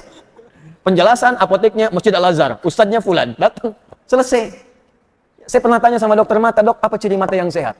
Kita punya kelas-kelas Quran untuk teman-teman dokter. Kata dokternya, Ustadz, kalau pandangannya jelas, awas, nggak pakai alat bantu, sempurna. Dari segi optik, pantulan bayangannya bagus, sempurna. Oh, saya bilang, saya banyak yang temukan begitu. Di masjid juga banyak. Cuman sayang ketika keluar dari masjid, dia nggak bisa bedakan mana sendal dia, mana sendal orang. Itu kenapa? Nah, itu urusannya berbeda. Makanya, kun aliman. Jadilah orang berilmu. Anda mau jadi karirnya apa silakan, passionnya apa silakan. Mau dagang, cari ilmu dagang dulu. Pengusaha, cari ilmu dulu. Diplomasi, birokrasi, cari ilmu dulu. Mau jadi ustadz, apalagi? Cari ilmu. Bahkan urusan mau belajar pun cari ilmu. Kun aliman, jadi orang berilmu. Jadi jangan sampai Anda mengerjakan sesuatu, nggak tahu ilmunya, itulah. Bahasa dasarnya demikian. Nah, kemudian redaksi yang kedua, ughdu aliman. Ughdu. Ghada yaghdu. Ghada, kalimat ghada itu tidak disebutkan kecuali menunjuk pada sesuatu yang paling awal. Paling duluan. Ya, hadis At-Tirmidzi nomor hadis 586. Man shallal ghadata fil jama'ati aw fil masjid. Siapa yang menunaikan salat ghadat. Ini hadis tentang salat syuruk. Ya, siapa yang menunaikan salat ghadat. Ghadat di sini subuh maksudnya. Siapa yang menunaikan salat subuh dengan berjamaah atau di masjid. Tsumma yaqudu yadhkurullah. Kemudian dia enggak langsung pulang. Duduk berzikir kepada Allah. Zikir itu bisa baca Quran, Quran surah 15 ayat 9, bisa berdoa, Quran surah 7 ayat ke-205. Bisa istighfar, kalimat thayyibah, Quran surah ke-4 ayat 103. Ya, bisa juga Anda lakukan misalnya dengan salat. Kalau ada salat sunnah, Quran surah ke-20 ayat 14. Bisa juga dengan mengkaji, menuntut ilmu, ya. Duduk belajar, melihat, mengamati Quran surah ke-3 ayat 190 sampai 191. Ada banyak. Jadi kalau Anda habis salat subuh, kemudian ikut ta'lim, mengaji, berdoa, baca Quran dan sebagainya, kemudian hatta bidayatul duha, sampai datang di awal duha, saat bayangan satu tombak. Ya, thumma yusalli rak'atain, kemudian dia salat 2 rakaat. Ya, bayangan satu tombak itu ketika matahari naik, naiknya disebut isyraq. Posisinya disebut syuruk. Di setelah melewati masyriq tempat terbit, haram hukumnya salat saat matahari terbit. Naik dia, bayangan satu tombak, naiknya disebut isyraq. Ya, posisi satu tombak disebut syuruk namanya. Syuruk ini adalah bidayatul duha, awal duha. Salat duha dibagi 3, awal duha, pertengahan duha, akhir duha. Di salat syuruk itu salat awal duha. Enggak ada syuruk, yang ada salat duha. Iya, awal duha disebut syuruk, Joni. Ya. Jadi syuruk itu awal duha. Orang yang bisa syuruk, yaitu salat di awal duha, 2 rakaat, pahalanya ka ajri hajjin wa umratin, senilai dengan haji dan umrah. Sempurna, sempurna, sempurna. Ya, tapi bukan haji dan bukan umrah, senilai dengan haji dan umrah. Kemana Pak? Kok subuh-subuh amat berangkatnya? Mau haji dan umrah? Di mana? Di Al-Azhar? Bukan. Syuruk senilai haji dan umrah. Nah, sholat subuhnya disebut sholat ghadat. Ghadat. Kenapa disebut ghadat? Karena ini sholat yang pertama kali dikerjakan dalam rangkaian sholat. Kenapa disebut ghadat? Karena kita diminta untuk berburu sholat ini datang di awal waktu.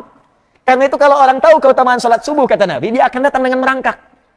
Datang, pengen datang. Merangkak maknanya 2. Merangkak di sini 1, banyak orang berjalan, datang berkerumun sehingga jalannya lambat seperti orang merangkak. Saking pengennya subuhan. Yang kedua, orang yang kesulitan pun akan datang walaupun dia merangkak. Ya, datang dengan merangkak. Saking pengennya dapat pahala subuh. Datang di awal waktu. Setiap yang dilakukan di awal disebut ghadat. Ghadat, ghada, yaghdu, ghadatan, wa ghadaan. Ya, kamu sedang digoda di awal waktu. Ghada, bahasa Arab. Ya, ghada di awal waktu. Kalimat perintahnya, ughdu. Kalimat Nabi ini, ughdu aliman. Jadilah engkau orang berilmu. Tapi disebutkan dengan kalimat ughdu, bukan cuma kun. Kun meminta kita berubah, bertransformasi jadi orang berilmu. Ughdu meminta kita menjadi pionir untuk melakukan itu. Di awal waktu. Jadi kalau ada pengajian, datang yang paling awal. Ini Ustadz siapa nih? Di Al-Azhar, jam 7, Ustadz Fulan. Oh, datang paling awal, datang setengah 7. Ustadz mulai berapa? Jam setengah 5. Saya mulai setengah 4 datang. Ada yang tahajud duluan. Anda yang sedang belajar di kampus, datang paling duluan. Jam berapa materi dimulai kuliah? Jam 8, datang ada jam 7. Baca dulu sebelum belajar. Lihat dulu. Ambil posisi paling depan, paling duluan. Ah, ini kadang paling belakang, nggak pernah nanya, kadang tiduran. Ini kadang-kadang nggak menempat waktu belajar, dipakai santai. Waktu ujian, hari tenang-tenang tuh nggak usah belajar. Tenang, berdoa, refleksi, buka-buka. Ini hari ujian dipakai belajar, jadi nggak menempat. Memang kita ini pintar-pintar, anugerah terbesar bagi Indonesia itu luar biasa. Orang Indonesia tuh komplit lah pokoknya. Bener, sabarnya tingkat tinggi. Orang di Eropa banjir sibuk nih, main renang. Wah, itu pokoknya luar biasa lah di sini itu. Ya orang belajar, saya pernah ditanya orang Afrika, Syekh, wallahi Syekh Adi, gharib aja, aneh katanya. Syekh gharib, apa yang gharib? Wallahi ana darastu hada, 3 ashhur lil imtihan. Saya belajar 3 bulan untuk ujian. Wa ada akhuk, ini teman kamu seangkatan saya. Wallahi wasta'ara kitabi, dia pinjam buku saya, cuman semalam belajar, nilai dia 8, saya 7,5. Saya bilang belum tahu di SKS. Sistem kebut. Kadang-kadang bukan semalam, sejam. Pinjam fotokopian temen. Tuh, lihat kan. Nah, itu, kalau itu nggak sesuai sunnah. Walaupun hasilnya bagus. Tapi karena belajarnya pendek, maka ilmunya pun pendek. Habis ujian, hilang lagi. Lupa. Lupa dengan ilmunya. Dia tahu mencuri itu haram, cuman saat mencuri, lupa. Dia tahu korupsi itu haram, cuman saat korupsi, lupa. Kenapa? Karena ilmunya pendek di situ, nggak ada adab yang mengikuti. Itu poinnya. Jelas sampai di sini. Jadi kata Nabi, yang pertama menggunakan kun aliman, meminta kita bertransformasi supaya ada ilmu. Salat ada ilmu, zakat ada ilmu, kerja ada ilmu, belajar ada ilmu. Nah, dalam mencari ilmu itu, ughdu jadi yang pionir yang pertama kali. Dekat. Jadi kalau mic-nya mati nggak kedengeran, di depan masih kedengeran. Yang belakang masih bisa santai. Kadang baca WA, bikin status, foto, ceklik sedang kajian dengan Ustadz Adi. Depan mana sempat mau foto begini, nggak jadi. Lihat handphone, ngantuk, bangun lagi, kaget, astagfirullah, udah doa. Gitu kan? Jadi itu posisi yang paling penting. Makanya kalimat nabinya ughdu. Anda bayangkan, ini menurut saya masya Allah ini Syekh Hashim. Jadi beliau memilih kalimat yang jarang dipakai orang. Makanya yang ditampilkan oleh beliau yang ughdunya, bukan yang kunnya. Ada yang kun aliman wa muta'aliman. Tapi kenapa dipakai yang ini? Kalau kalimat kun sudah biasa, jadi memang harus punya ilmu. Tapi kalau kalimat datang paling duluan, jadi pionir yang paling awal. Makanya dalam bahasa Arab di ilmu nahwu, itu orang-orang yang datang duluan di awal kalimat disebut mubtada, yang paling awal. Mubtada, alamatnya rafa, rafa itu tinggi. Al-masjidu kabirun, al-masjidu mubtada'un marfu'un, wa alamat raf'ihi dhammatun dhahiratun fi akhirih, ya, wa tanwinuhu mahdhufun lil hulil alifi wal lam 'alaihi. Baik, mubtada di awal waktu. Kalimatnya rafa, rafa itu tinggi. Orang yang datang belajar di awal waktunya akan terangkat derajatnya dibandingkan dengan yang lainnya. Maka turun Quran surah 58 ayat yang ke-11. Yarfa'illahu alladhina amanu minkum walladhina utul ilma darajat. Fa'il, pelaku, alamatnya rafa. Kalau nggak bisa pelaku, naibul fa'il. Makanya muncul setelahnya ada fa'il, ada naibul fa'il dan setelahnya. Kun aliman, ughdu aliman au muta'allima. Baik, kedua, kalau ingin jadi orang yang berilmu, maka mesti belajar. Muta'allima. Pertanyaannya, kenapa Nabi menggunakan kalimat muta'allima? Tuh, yang saya tuliskan. Alim, sudah saya terangkan. Ya, jadi alim itu luas. Ayo teman-teman, Anda mungkin ada yang di agama, nggak apa-apa, silahkan, siapkan. Jalan. Ada yang di umum. Tapi kalau ingat dengar nasihat saya, kalau Anda berkarir di umum, niatkan itu untuk kepentingan ibadah. Itu pesan saya. Niatkan untuk kepentingan ibadah. Anda sedang pendidikan, sedang belajar, atau Anda kemudian mengamalkan ilmu, ada yang di bidang arsitektur, ada yang insinyur, ada yang dokter, ya, ada yang di birokrat, ada yang di diplomasi, niatkan untuk ibadah. Sebab ketika Anda niatkan untuk ibadah, maka semua apa yang Anda pelajari saat proses pendidikan, itu dituliskan pahalanya. Satu poin itu.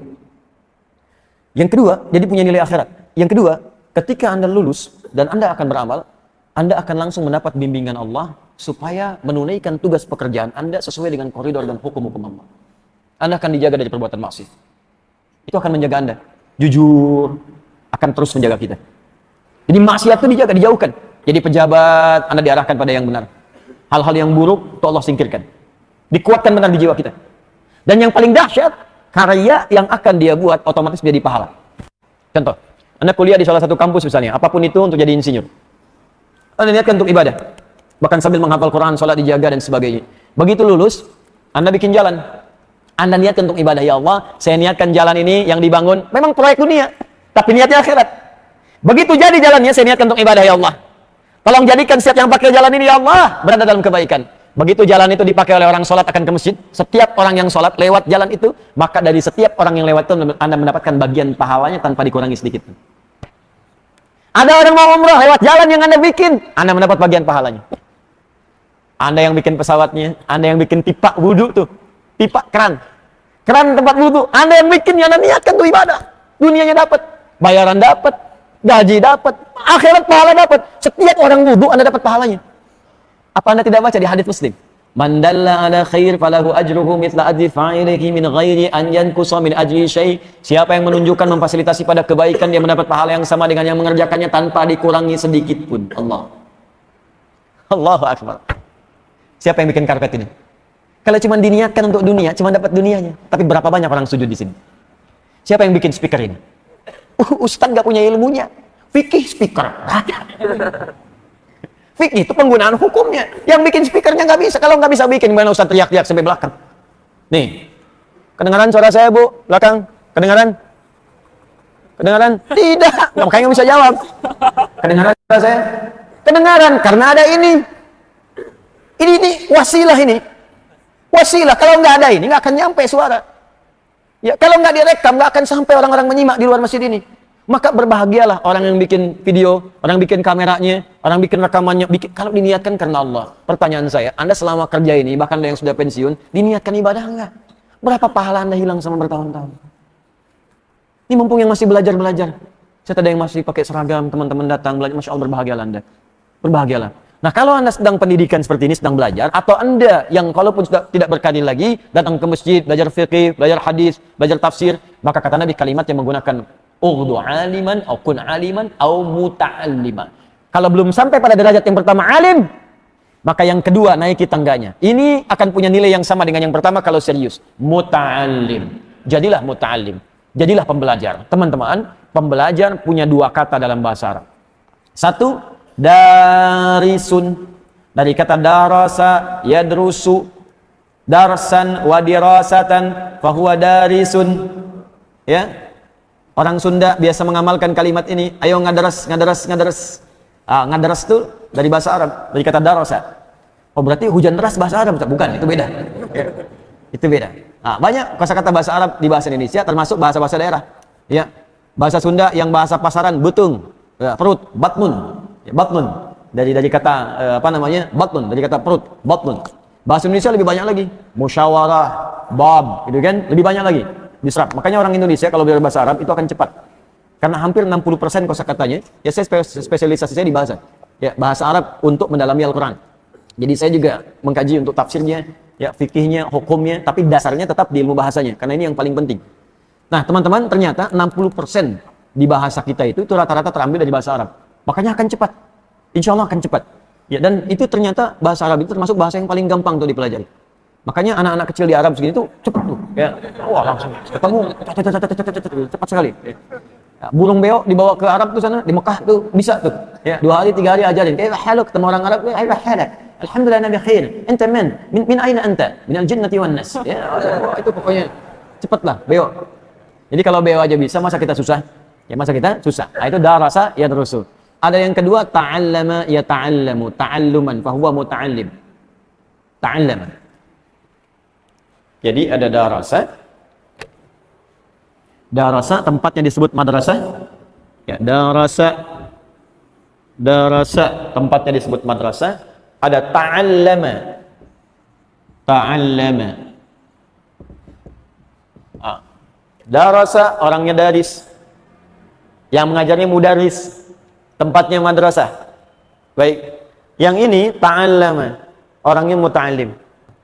Jadi asal katanya dari sini. Pertanyaannya, kenapa Nabi tidak mengatakan kun atau urdu aliman au darisan? Tapi Nabi mengatakan kun aliman au muta'allima. Terambil dari kata ta'allama. Kenapa kalimat ini yang digunakan, bukan kalimat yang ini? Apa rahasianya? Itu akan kita kaji di pertemuan berikutnya insyaallah. Masih ada 3 lagi, muta'allima au mustami'a. Kenapa mustami'a bukan sami'a? Kenapa sami'na wa ata'na tapi di sini mustami'a? Atau yang keempat, muhibbah. Ya, bagaimana ciri-ciri muhibbah itu? Wala takunil khamis. Kenapa bukan yang kelima tidak didapatkan? Dan kenapa di sini tidak disebutkan mu'allima? Alima, muta'allima, au mustami'a, au muhibbah, wala takunil khamisa fatahlak. Dan apa yang dimaksud dengan khamisah setelah fatahlak ini? Bagaimana pendapat Al-Hasan? Bagaimana pendapat para ahli fiqih? Dengan pendapat-pendapat yang lainnya? Nanti insya Allah kita akan sambungkan di pertemuan berikutnya. Saya coba cukupkan dulu supaya punya waktu untuk sholat syuruk. Ya, karena subuhnya sekarang lebih cepat, 4:06 sudah adzan, ya maka syuruknya pun itu naiklah sekitar 1 jam atau 1 jam setengah ya dari apa yang sudah dilakukan dalam salat subuh, supaya ada waktu kita menunaikan salat syuruk dan persiapan nanti untuk duha pertengahan atau kajian berikutnya. Izinkan saya menyampaikan informasi sebelum saya akhiri. Yang pertama, untuk adik-adik mahasiswa yang sudah diseleksi dan insya Allah akan berangkat ke Sudan, saya sudah siapkan persiapannya, visa sudah siap, alhamdulillah. Kemudian tiket juga sudah dibeli. Hari Kamis insya Allah Anda akan berangkat. Ya, dan insya Allah sebelum berangkat Anda dan keluarga akan bertemu saya dulu untuk mendapati pengarahan-pengarahan dulu. Insya Allah hari Kamis siang, ya sebelum taklimnya nanti, Kamis siang akan bertemu saya. Dan malamnya Anda sekitar jam 20 lewat 50 atau 10 menit sebelum jam 9 malam, insya Allah akan bertolak menuju Sudan. Ada 25 orang dan nanti akan menyusul sekitar 9 sampai 10 orang lagi untuk di kampus Tajul Hafidhin. Yang ini akan di kampus Jami'ah Afriqiyah. Ya, amanah saya, tolong siapapun belajar dengan baik, serius seperti apa yang telah saya ajarkan supaya Anda pulang jadi ulama.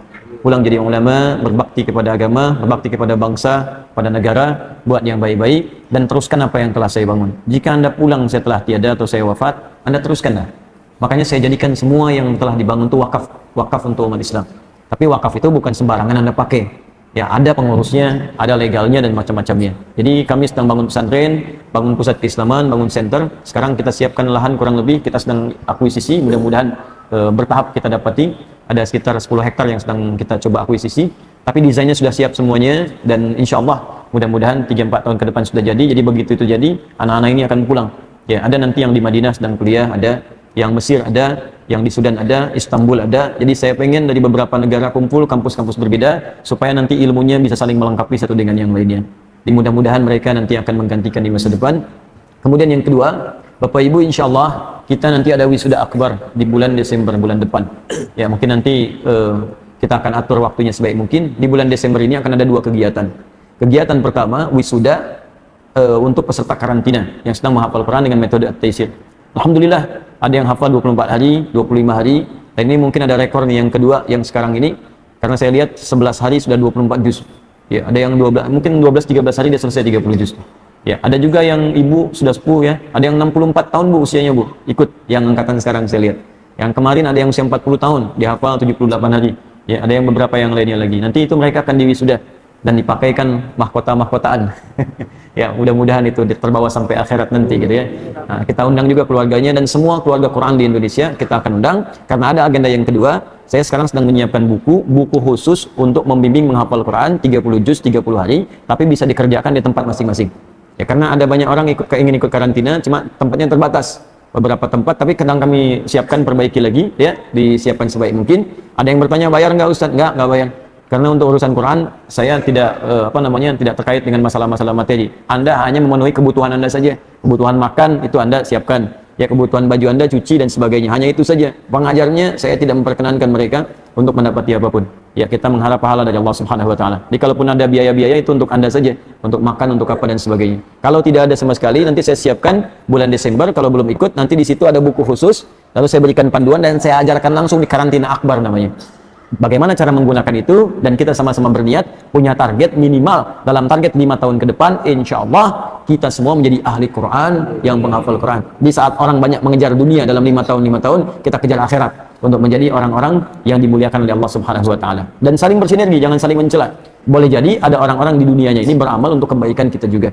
Jadi hindari celaan-celaan, hindari hal-hal yang tidak positif. Saatnya sekarang kita berkontribusi untuk kebaikan-kebaikan pribadi kita, agama kita dan bangsa kita dengan izin Allah Subhanahu wa taala. Saya kira itu yang disampaikan teman-teman sekalian. Mudah-mudahan bisa bermanfaat. Kita akhiri dengan bermohon kepada Allah Subhanahu wa taala, semoga dengan permohonan ini doa-doa kita diijabah dan dimuliakan oleh Allah sesuai dengan apa yang kita harapkan. Alhamdulillahirabbil alamin, arrahmanir rahim, maliki yaumiddin, iyyaka na'budu wa iyyaka nasta'in, ihdinas siratal mustaqim, siratal ladzina an'amta 'alaihim ghairil maghdubi 'alaihim waladdallin. Allahumma shalli wa sallim wa barik ala rasulika al-karim nabiyyika al-amin sayyidina Muhammadin wa ala alihi wa sahbihi wa dhurriyyatihi ummati ila yaumiddin. Rabbana la tad'alna fi maqamina hadha wa fi kulli maqamin dhanban illa ghafartahu wa la hamman illa farajtahu wa la daynan illa qadaytahu wa la maridan illa shafaytahu wa la 'asiran illa yassartahu wa la hajatan min hawaij ad-dunya wal akhirati fiha lak ridha wa fiha lana as-salah illa qadaitaha ya arhamar rahimin. Ya Allah, jika ada pendosa di masjid ini atau di sekitaran masjid ini, maka mohon ya Allah dengan segala keikhlasannya ampuni segala dosa-dosanya. Jika ada orang ya Allah ahli maksiat di tempat ini, maka bimbing dia untuk bertobat sebelum dia wafat. Ya Allah, jika ada orang yang mendapati kesulitan di tempat ini, maka mohon ringankan dan hilangkan kesulitannya. Jika ada orang sakit di tempat ini ya Allah, atau kerabatnya, tetangganya, keluarganya, maka mohon sembuhkan dan angkat penyakitnya. Ya Allah, jika ada orang terlilit utang piutang di tempat ini, maka ringankan hidupnya, berikan rezeki untuk dapat melunasi utangnya. Allahumma ya arhamar rahimin, alimna ma yanfa'una wafiqna bima ta'allamna wa wafiq lana ma ta'allamna bih. Ya Allah, mohon bimbing kami untuk bisa mendapatkan pengetahuan.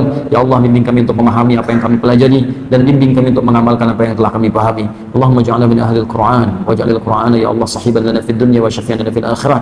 Ya Allah, jadikan kami termasuk ahli Qur'an, jadikan Al-Qur'an teman kami di dunia, syafaat bagi kami di akhirat. Allahumma alhiqna bis salihin ma'al ladzina an'amta 'alaihim minal nabiyyin was-siddiqin wasyuhada'i was-salihin wa hasuna ulaika rafiqa wa khasatan ma'a Rasulillah sallallahu alaihi wasallam. Ya Allah, kumpulkan kami bersama orang-orang baik, orang-orang yang Kau ridai, terutama kalangan para nabi, orang-orang saleh, para syuhada, orang-orang jujur di akhirat nanti, terkhusus dengan Rasulullah sallallahu alaihi wasallam. Wahidna wa la tufarriqna ya Allah, janibna tafraqah. Ya Allah, satukan kami dalam satu saf yang baik, jauhkan dari perpecahan dan berikan kami cinta-Mu ya arhamar rahimin. Allahumma rabbana atina fid dunya hasanah wa fil akhirati hasanah wa qina adzabannar. Bi fadlika subhana rabbika rabbil izzati amma yasifun wa salamun alal mursalin. Subhanakallahumma wa bihamdika asyhadu an la ilaha illa anta astaghfiruka wa atubu ilaik wa akhiru da'wana alhamdulillahi rabbil alamin. Sebelum saya tutup dengan salam, mohon izin satu lagi, ada yang tadi belum saya sampaikan, yang sudah mendapatkan rekomendasi untuk nanti belajar di Al-Azhar Kairo, pagi palangan imam, da'i dan khatib, yang insya Allah suratnya sudah sampai dari kedutaan Mesir. Pemberangkatannya di bulan Maret, ya 1 Maret insya Allah ada gelombang-gelombang untuk berangkat dan semua akomodasi ditanggung insya Allah. Jadi ada program untuk da'i, ya khatib dan juga para imam yang sudah siap, dan insya Allah pemberangkatan 1 Maret berkasnya sudah kami terima. Terima kasih. Assalamualaikum warahmatullahi wabarakatuh.